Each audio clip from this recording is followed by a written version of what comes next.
You ever get that feeling, like during political campaigns?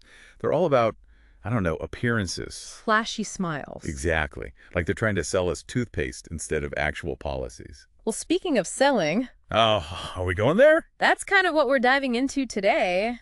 How to, sell your writing, not toothpaste. Okay, I'm intrigued. Lay it on me. So we're looking at this piece called Eingefugter Text. Catchy. It uses this whole political campaign analogy, right, to explore how to write content that really grabs people. Okay, so paint me a picture. What's the setting? Picture this. Germany, All right. February 17th, 2025. Getting close to the election, I see. 1 week out, the tension is high. Our author's describing the whole political scene, and, well, let's just say they're not holding back. So like a no-holds-barred commentary. Yeah, they've got this sharp wit. Even compare one politician's smile to, well, let's just say it involves an elevator and something you wouldn't want to smell. Okay, now that's funny. Yeah. Makes you wonder if they missed their calling as a comedian. But I guess there's a point to all this humor. Oh, absolutely. They're using all this satire about German politicians, like Merz, Schultz, to make a point about writing itself. Interesting. They're saying that a lot of writing out there is as dull and lifeless as, like, a campaign speech full of empty promises. Ooh, shots fired. Right. Like, if you're going to bore me, they're saying, I'd rather watch paint dry than read your writing. Okay, I feel that. So what's the antidote to boring writing, according to our mystery author? Conflict. They're saying that to truly captivate an audience, writing needs conflict, just like a political debate gets interesting when there's a challenge. Makes sense.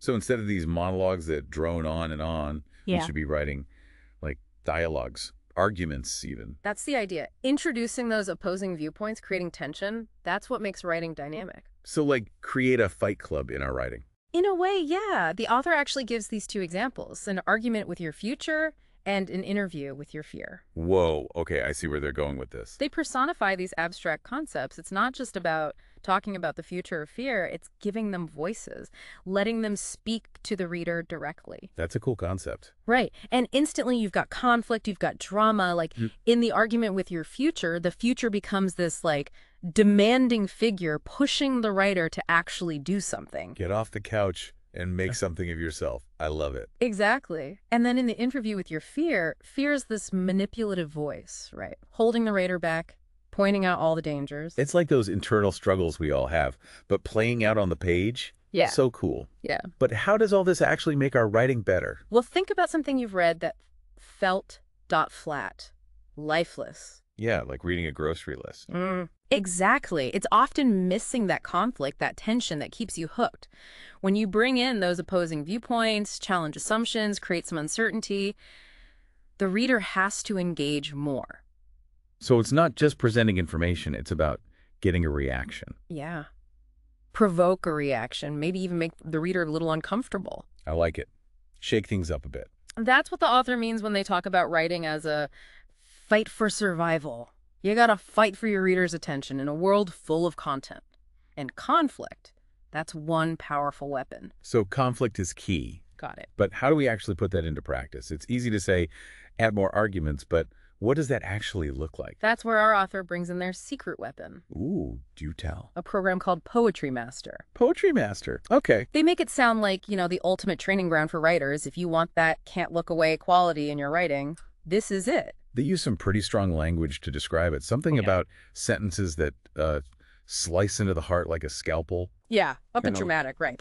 But what's interesting is it's not just about the technical stuff. Oh. They're talking about tapping into a deeper level of, creativity. Expression, even. So it's like conflict isn't just a writing trick, it's a way of thinking. Exactly. That's what makes Poetry Master so intriguing. It's not just learning to write better sentences, it's about thinking more critically, challenging your own assumptions even, embracing conflict in all parts of your life. Okay, I'm sold on the idea, but what are the specifics? What does Poetry Master actually teach? That's the big question, isn't it? The excerpt doesn't really get into the curriculum. It's more about setting up the problem and presenting Poetry Master as the solution. Which is pretty clever marketing, if you think about it. Right. They've piqued our interest, left us wanting more. It's a perfect example of what we were just talking about, using conflict and tension to hook the audience. That sense of urgency makes you want to find out more. So while we don't have the inside scoop on Poetry Master, What can we take away and use right now in our own writing? Well, the big takeaway, I think, is being more intentional about creating conflict. Don't shy away from it. Use it to make your writing more engaging, more thought-provoking. So how do we do that? Where do we even begin? I think those examples the author gave, an argument with your future and an interview with your fear, offer some good starting points.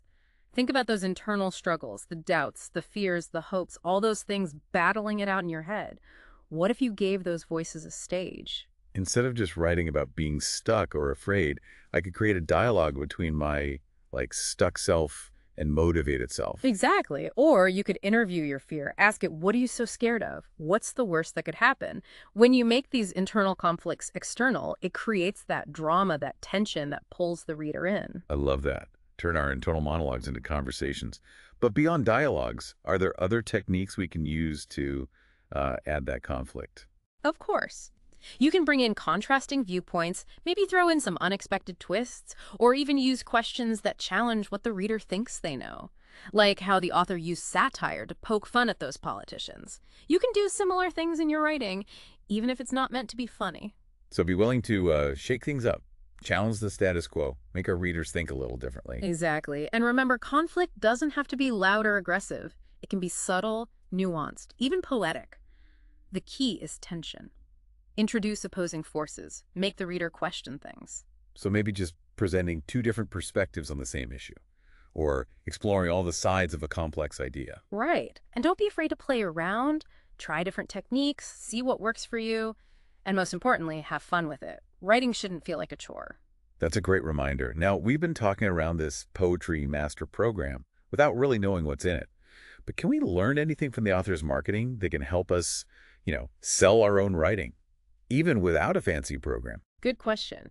I think one key takeaway is that sense of urgency the author created around Poetry Master. Like, it's this exclusive key to unlocking your writing potential, and that's really appealing. So we can apply those principles to make our writing more enticing. Definitely. Highlight the unique value you offer, create that sense of exclusivity, make your readers feel like they'll miss out if they don't engage with what you're saying. So it's not just about good writing, it's about the packaging. Think of it like this. Would you rather buy a plain brown box or a beautifully wrapped gift? Gift all the way. So how do we gift wrap our writing? Start with a strong headline, something that sparks curiosity, makes people want to read more. It's like the wrapping paper needs to make a good first impression. So instead of writing tips, we'd go for something like The Secret to Writing That Sells, or maybe How to Write Like a Rock Star. Exactly. And then within your writing, you have to create anticipation and reward. Tease the reader with what you're going to offer, then deliver on it.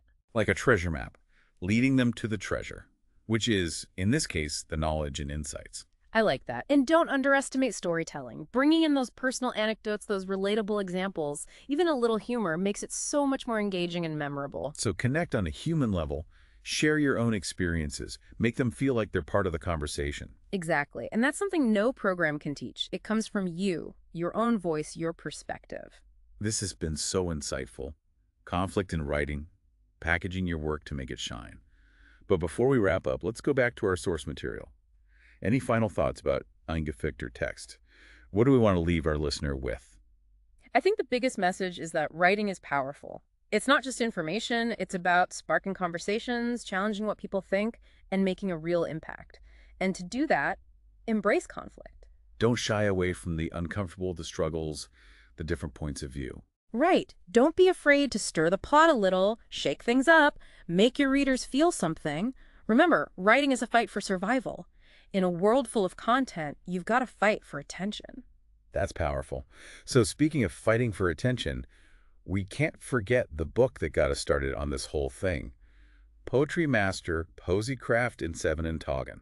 Yeah, the excerpt didn't tell us everything about the program itself, but... It definitely got me curious. Me too. And hey, even if Poetry Master isn't your thing, I think what we talked about today applies to any writing. Blog posts, emails, even social media updates, right? Oh, absolutely. It all comes back to conflict. That's how you make writing that really grabs people. It's about making them think, react, feel something when they read your words. Exactly. It's taking those internal struggles, all those doubts and dreams, and turning them into these conversations on the page. And presenting it in a way that makes people want to read it. Like they're about to discover something amazing. So, To all you listeners out there, as you go and write amazing things, remember those key takeaways. Conflict is your friend. Challenge yourself, your ideas, and don't be afraid to shake things up a little. And if you're looking for a little help along the way, we definitely recommend checking out Poetry Master Poesycraft in 7 Taken. Who knows, maybe it'll be just what you need to take your writing to that next level. Until next time, folks, may your words be bold, your ideas be challenged, and your writing, well, let's just say unforgettable. Happy writing, everyone.